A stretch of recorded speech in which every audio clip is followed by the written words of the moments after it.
राधे राधे। राधा रानी की कृपा आप सब पर सदा बनी रहे। ओम नमो भगवते वासुदेवाय नमः। आज हम वैशाख मास का तीसरा अध्याय सुनेंगे, तो चलिए हम अब वैशाख मास का तीसरा अध्याय सुनते हैं। सूत जी कहते हैं, राजा अम्बरीश ने परमेष्टि ब्रह्मा के पुत्र देव ऋषि नारद से पुण्य में वैशाख मास का महत्व इस प्रकार पूछा। ब्राह्मण, मैंने आपसे सभी महीनों का महत्व सुना।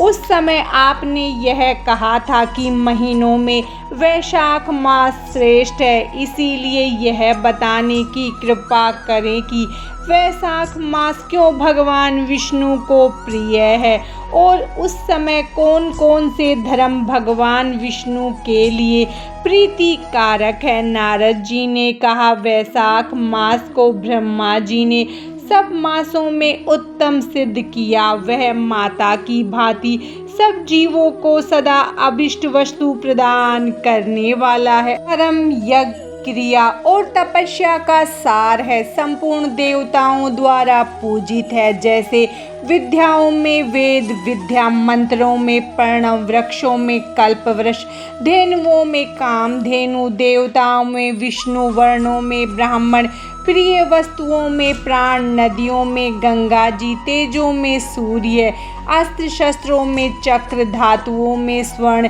वैष्णवों में भगवान शिव तथा रत्नों में कौस्तुभ मणि है। इसी प्रकार धर्म के साधन भूत महीनों में वैशाख मास सबसे उत्तम है। संसार में इसके समान भगवान विष्णु को प्रसन्न करने वाला दूसरा कोई मास नहीं है। जो वैशाख मास में सूर्य उदय से पहले स्नान करता है, उसमें भगवान विष्णु निरंतर प्रीति रखते हैं।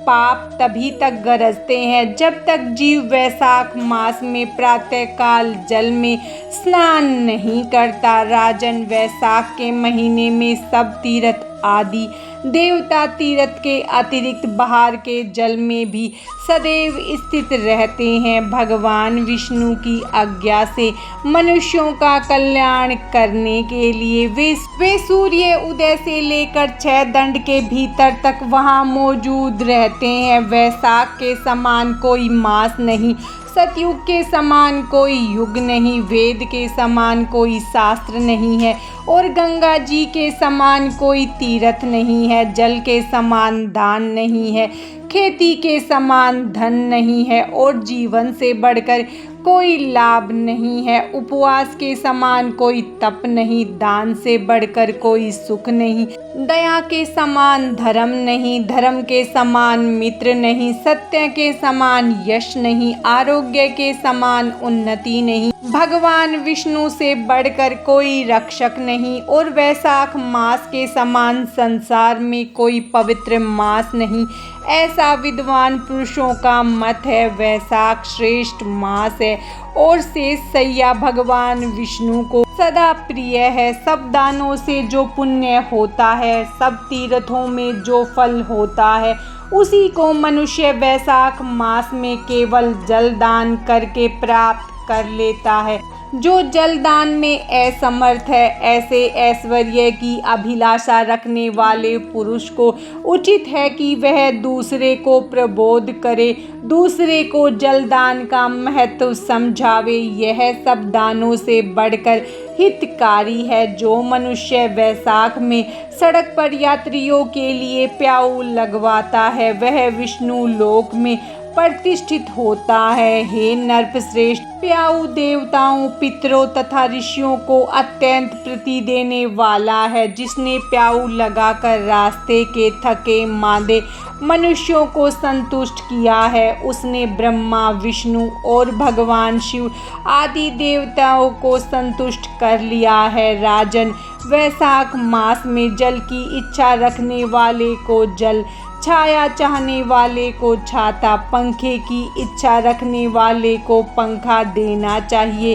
राजेंद्र, जो प्यास से पीड़ित महात्मा पुरुष के लिए शीतल जल प्रदान करता है, वह उतने ही मात्र से 10,000 राजसु यज्ञों का फल पाता है। धूप और परिश्रम से पीड़ित ब्राह्मणों को जो पंखा ढुलाकर हवा करता है, वह उतने ही मात्र से निष्पाप होकर भगवान का पार्षद हो जाता है। जो मार्ग से थके हुए श्रेष्ठ द्विज को वस्त्र से भी हवा करता है, वह उतने से ही मुक्त हो भगवान विष्णु का सायुज्य प्राप्त कर लेता है। जो शुद्ध चित्त से ताड़ का पंखा देता है, वह सब पापों का नाश करके ब्रह्मलोक को जाता है। जो विष्णु प्रिय वैशाख मास में पादुका का दान करता है, वह यमदूतों का तिरस्कार करके विष्णु लोक में जाता है। जो मार्ग में अनाथों के ठहरने के लिए विश्रामशाला बनवाता है, उसके पुण्य फल का वर्णन नहीं किया जा सकता। मध्याह्न में आए हुए ब्राह्मण अतिथि को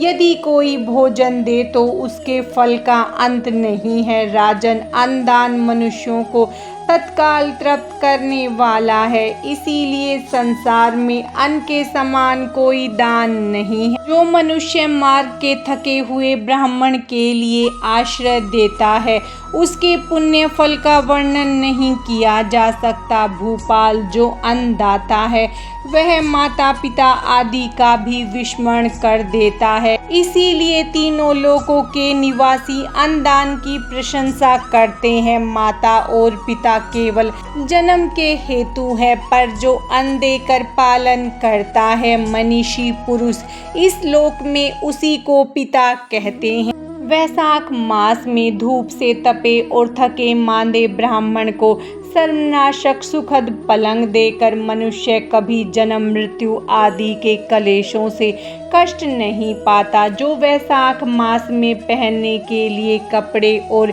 बिछावन देता है, वह उसी जन्म में सब भोगों से संपन्न हो जाता है और समस्त पापों से रहित हो मोक्ष को प्राप्त होता है। जो तिनके की बनी हुई या अन्य खजूर आदि के पत्तों की बनी हुई चटाई दान करता है, उसकी उस चटाई पर साक्षात भगवान विष्णु शयन करते हैं। चटाई देने वाला बैठने और बिछाने आदि में सब ओर से सुखी रहता है। जो सोने के लिए चटाई और कंबल देता है, वह उतने ही मात्र से मुक्त हो जाता है। निद्रा से दुख का नाश होता है, निद्रा से थकावट दूर होती है और वह निद्रा चटाई पर सोने वाले को सुखपूर्वक आती है। धूप से कष्ट पाए हुए श्रेष्ठ ब्राह्मण को जो सूक्ष्मतर वस्त्र दान करता है, वह पूर्ण आयु और परलोक में उत्तम गति को पाता है। जो पुरुष ब्राह्मण को फूल और रोली देता है, वह लौकिक भोगों को भोग कर मोक्ष को प्राप्त करता है। जो खस कुश और जल से वासी चंदन देता है, वह सब भोगों में देवताओं की सहायता पाता है तथा उसके पाप और दुख की हानि होकर परम आनंद की प्राप्ति होती है। वैशाख के धर्म को जानने वाला जो पुरुष गोरोचन और कस्तूरी का दान करता है, वह तीनों तापों से मुक्त होकर परम शांति को प्राप्त होता है। जो विश्रामशाला बनवाकर प्याऊ सहित ब्राह्मण को दान करता है, वह लोकों का अधिपति होता है। जो सड़क के किनारे बगीचा, पोखर, कुआं और मंडप बनवाता है, वह धर्मात्मा है। उसे पुत्रों की क्या आवश्यकता है। उत्तम शास्त्र का श्रवण, तीर्थ यात्रा, सत्संग, जलदान, अन्नदान, पीपल का वृक्ष लगाना तथा पुत्र, इन सातों को विज्ञ पुरुष संतान मानते हैं। जो वैशाख मास में तपनाशक तर्क दान करता है, वह इस पृथ्वी पर विद्वान और धनवान होता है। धूप के समय मट्ठे के समान कोई दान नहीं। इसीलिए रास्ते के थके मांदे ब्राह्मण को मट्ठा देना चाहिए। जो वैशाख में धूप की शांति के लिए दही और खांड दान करता है तथा विष्णु प्रिय वैशाख मास में जो स्वच्छ चावल देता है वह पूर्ण आयु और संपूर्ण यज्ञों का फल पाता है।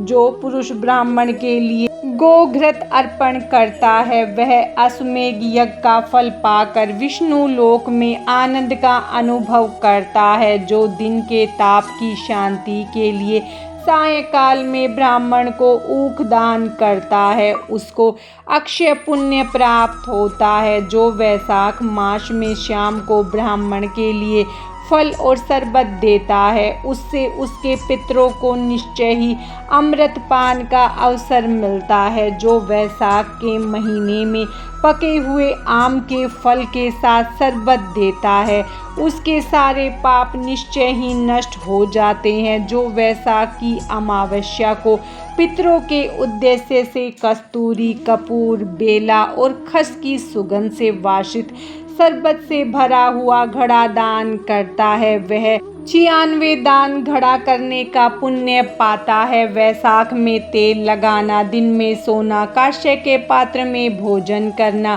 खाट पर सोना, घर में नहाना, निषिद्ध पदार्थ खाना, दोबारा भोजन करना, रात में खाना, ये 8 बातें त्याग देनी चाहिए।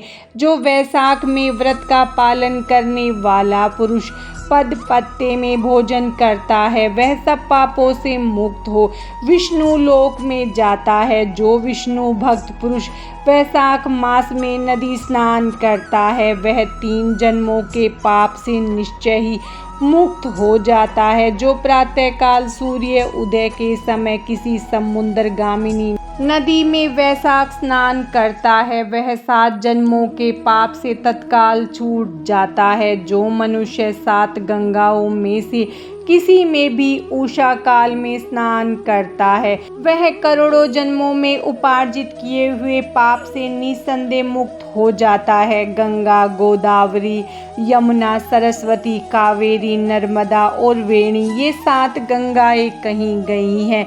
वैशाख मास आने पर जो प्रातःकाल बावलियों में स्नान करता है उसके महापातकों का नाश हो जाता है। कंद मूल, फल, शाक, नमक, गुड़, बेर, पत्र, जल और तर्क जो भी वैशाख में दिया जाए वह सब अक्षय होता है। ब्रह्मा आदि देवता भी बिना दिए हुए कोई वस्तु नहीं पाते। जो दान से हीन है वह निर्धन होता है। अतः सुख की इच्छा रखने वाले पुरुष को वैशाख मास में अवश्य दान करना चाहिए। सूर्य देव के मेष राशि में स्थित होने पर भगवान विष्णु के उद्देश्य से अवश्य प्रातःकाल स्नान करके भगवान विष्णु की पूजा करनी चाहिए। कोई महिरथ नामक एक राजा था जो कामनाओं में आसक्त और अजितेंद्रिय था। वह केवल वैशाख स्नान के सुयोग से स्वतः वैकुंठ धाम को चला गया। वैशाख मास के देवता भगवान मधुसूदन है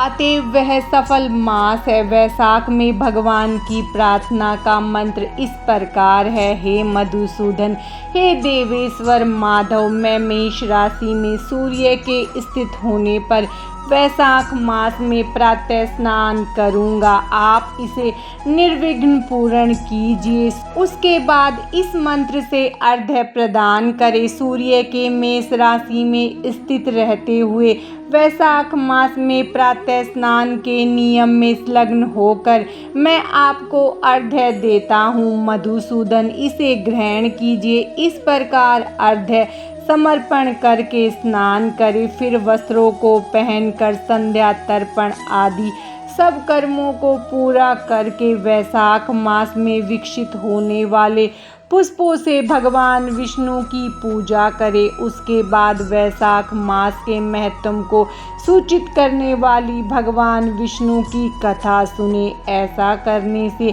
कोटि जन्मों के पापों से मुक्त होकर मनुष्य मोक्ष को प्राप्त होता है। यह शरीर अपने अधीन है, जल भी अपने अधीन है, साथ ही अपनी जिह्वा भी अपने वश में है। अतः इस स्वाधीन शरीर से स्वाधीन जल में स्नान करके स्वाधीन जिह्वा से हरि इन 2 अक्षरों का उच्चारण करे। जो वैशाख में तुलसी दल से भगवान विष्णु की पूजा करता है वह भगवान विष्णु की सायुज्य मुक्ति को पाता है। अतः अनेक प्रकार के भक्ति मार्ग से तथा भांति भांति के व्रतों द्वारा भगवान विष्णु की सेवा तथा उनके सगुण या निर्गुण स्वरूप का अनंचित से ध्यान करना चाहिए। वैशाख मास का तीसरा अध्याय समाप्त हुआ। भगवान विष्णु और माता लक्ष्मी की कृपा आप सब पर सदा बनी रहे। राधे राधे।